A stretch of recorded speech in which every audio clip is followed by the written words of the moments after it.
বিগত সরকারের ব্যর্থতার কারণে হামের প্রাদুর্ভাব ছড়িয়ে পড়েছে সারা দেশে। তবে সকলের সমন্বয়ে এই সংকট কাটিয়ে ওঠা সম্ভব বলে আশাবাদ ব্যক্ত করেছেন স্বাস্থ্যমন্ত্রী সরদার সাখাওয়াত হোসেন। সকালে সারা দেশে হাম রুবেলার টিকাদান ক্যাম্পেইন উদ্বোধন শেষে কথা বলেন তিনি।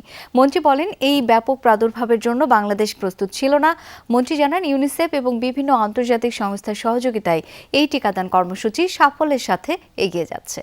বাংলাদেশের প্রথম 5D AI ইনভার্টার যুক্ত সর্বোচ্চ বিদ্যুৎ সাশ্রয়ী যমুনা এয়ার কন্ডিশনার।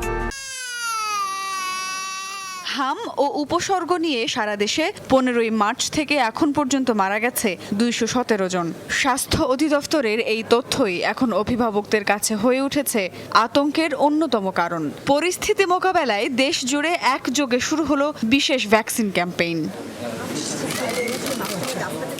সকালে নারায়ণগঞ্জের রূপগঞ্জে ক্যাম্পেইনের উদ্বোধন করেন স্বাস্থ্যমন্ত্রী। বলেন, প্রতি 4 বছর অন্তর টিকা কার্যক্রম পরিচালনার কথা থাকলেও 2020 সালের পর সময় মতো হয়নি হামের vaccine campaign. We are not ready. Our stock was empty. There was no vaccine at our hand. Our field people were not also ready. But with the help of UNICEF and Gavi and World Health Organization, even World Bank came ahead to help us. The whole meeting with us in the ministry.